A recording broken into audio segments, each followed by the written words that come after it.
ARM이 최근 연일 노이즈 속에 있습니다. 왜냐하면 단순 CPU, IP 회사를 넘어 AI 데이터 센터 구조 자체로 영향력을 확대하려는 본격적 움직임을 보이기 시작했기 때문입니다. 특히 최근 ARM은 자체칩 개발을 언급했습니다. 그런데 현재 시장은 이 발언을 아직 정확하게 해석하지는 못하고 있습니다. 저는 지금 ARM이 단순 CPU, IP 회사를 넘어 빅테크 데이터 센터 맞춤형 CPU 구조까지 그 영향력을 확대하려는 가능성이 있다고 생각합니다. 그리고 최근 FTC 반독점 조사 역시 오히려 ARM의 영향력이 그만큼 커졌다는 의미일 가능성이 높다고 보고 있습니다. 오늘 영상에서는 ARM의 자체칩 발언 의미, FTC 반독점 조사, 빅테크 CPU 공동 설계 가능성, AI 데이터 센터 구조 변화, 이 흐름을 정리해 보겠습니다. 네, 반갑습니다. 미주광입니다. 오늘도 ARM, 로빈후드, 아마존 투자 종목 계좌부터 공개하도록 하겠습니다. 먼저 첫 번째 ARM 수익 현황입니다. 수익률 103%, 수익금은 약 3,162만원입니다. 두 번째 로빈후드 수익 현황입니다. 수익률 마이너스 19.4%, 수익금은 마이너스 약 967만원입니다. 세 번째 아마존 수익 현황입니다. 아내 계좌, 자녀 계좌, 법인 계좌 모두 합산한 아마존의 수익률은 20%, 수익금은 약 1293만원입니다. 과거 ARM을 생각하면 스마트폰을 떠올렸습니다. 실제로 아이폰, 안드로이드 스마트폰, 모바일 앱 전부 ARM 기반 구조였습니다. 그런데 지금 ARM은 완전히 다른 시장으로 이동 중입니다. 바로 AI 데이터 센터입니다. ARM은 이제 스마트폰 안에만 존재하는 기업이 아닌 AI 데이터 센터 CPU 구조 핵심 기업으로 이동 중입니다. 과거 AI 시장은 GPU 성능 경쟁 중심이었지만 지금은 다릅니다. 현재 하이퍼스케일러 기업들의 고민하는 핵심은 전력, 냉각, 메모리, 네트워크 데이터 이동, CPU 효율, 추론 최적화입니다. 즉, AI 데이터 센터는 이제 GPU 하나 성능보다 전체 시스템 효율이 더 중요해지기 시작한 것입니다. 그리고 이 부분에서 ARM 영향력이 빛을 보이고 있습니다. 왜냐하면 ARM은 원래부터 전력 효율 구조에 강점을 가진 기업이기 때문이죠. 현재 시장에서 가장 많이 오해하는 부분이 있습니다. ARM이 자체칩을 언급하자 ARM이 직접 반도체 판매사가 되는 것이 아닌가, 이렇게 받아들이기 시작했습니다. 하지만 제가 보는 핵심은 조금 다릅니다. 핵심은 바로 빅테크 맞춤형 CPU 구조입니다. 즉, 기존 ARM은 CPU IP만 제공하고 로열티를 받는 구조였습니다. 하지만 지금 하이퍼스케일러 기업들은 범용 CPU보다 자기 데이터 센터에 맞는 CPU를 원하고 있습니다. 왜냐하면 각 기업의 워크로드가 전부 다르기 때문이죠. 예를 들어 아마존 클라우드, 구글 검색, 메타 추천 알고리즘, 마이크로소프트의 AI 서비스, 전부 필요한 연산 구조가 다 다릅니다. 즉, 범용 CPU 하나로 모든 것을 해결하는 구조보다는 각 데이터 센터에 맞는 CPU 수요가 커질 가능성이 존재한다는 것입니다.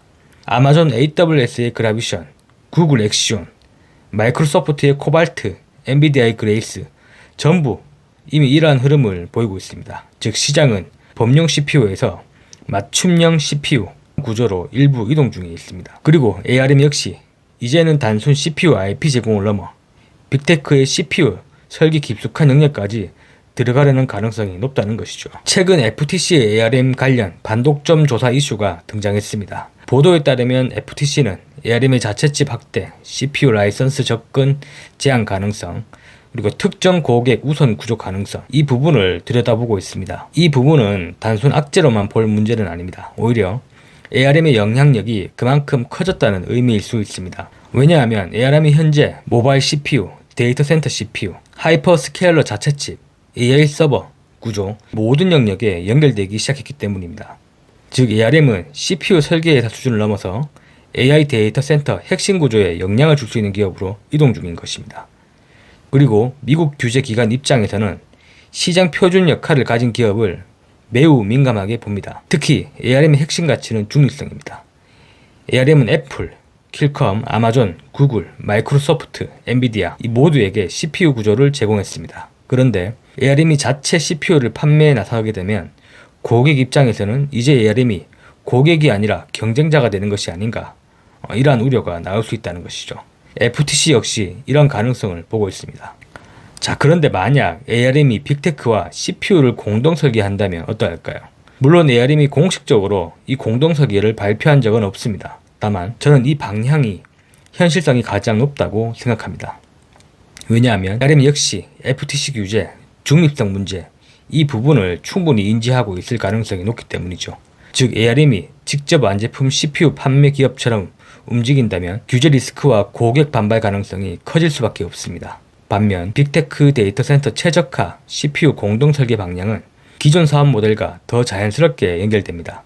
즉 ARM이 직접 CPU 판매 회사가 되기보다는 빅테크들이 각자 데이터 센터 구조에 맞는 CPU를 설계하는 과정에 더 깊게 들어갈 가능성이 있다는 것입니다. 기존에는 CPU IP 제공이었다면 앞으로는 데이터 센터 맞춤형 CPU 설계의 영향력 확대 방향 가능성이 존재합니다. 자, 그리고 여기서 브로드컴을 한번 떠올려 보겠습니다.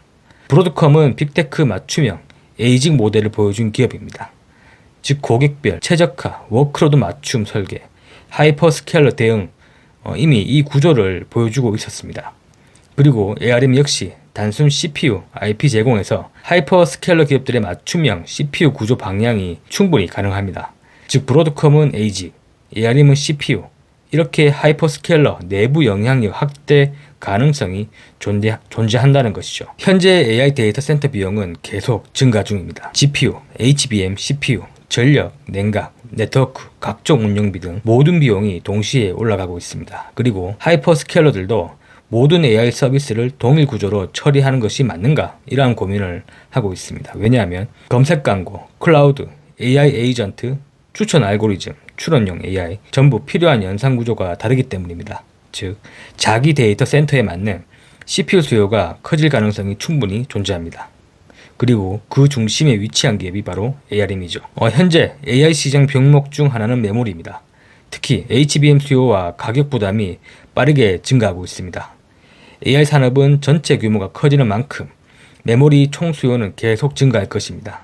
다만 맞춤형 CPU 구조와 최적화된 데이터 센터 구조는 전력 효율, 메모리 효율, 시스템 효율을 높일 가능성이 존재합니다.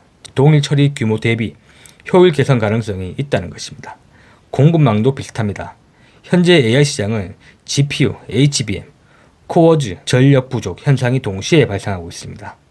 그런데 자체 칩 확대, 맞춤형 CPU 확대, 최적화 구조가 증가되면 GPU 집중형 공급망 부담을 완화시킬 수 있다는 것이죠. 현재 ARM 수익은 CPU 로열티입니다. 하지만 만약 ARM이 데이터 센터 맞춤형 CPU 공동 설계, 시스템 구조 영향력, AI 인퍼런스 최적화 여기까지 영향력을 확대하게 되면 ARM은 단순 CPU IP 회사가 아니라 AI 데이터 센터 구조 자체에 영향력을 주는 기업으로 이동할 가능성이 높습니다. 즉 ARM 방향 핵심은 반도체 판매보다는 데이터 센터 CPU 구조 영향력 확대입니다. 그리고 이 방향은 FTC 규제, 중립성, 하이퍼스케일러 기업들의 흐름과도 연결됩니다. 결론적으로 저는 ARM의 최근 움직임을 단순 반도체 판매가 아니라 빅테크 데이터 센터 맞춤형 CPU 공동 설계와 AI 데이터 센터 구조 영향력 확대 방향으로 보고 있습니다. 그리고 FTC 반독점 조사 역시 현재 ARM 영향력이 그만큼 커졌다는 의미로 해석 가능합니다. ARM은 직접 CPU 판매 기업이 되기보다 기존 고객들과 공동 설계를 통하여 중립성을 유지하면서도 AI 데이터 센터 영향력을 확대하려는 가능성이 존재한다는 것입니다. 앞으로 ARM이 실제 어떠한 방향을 공개하게 될지 계속적으로 지켜보도록 하겠습니다. 오늘도 긴 영상 시청해 주셔서 감사합니다. 구독과 좋아요는 저에게 큰 힘이 되어줍니다. 감사합니다.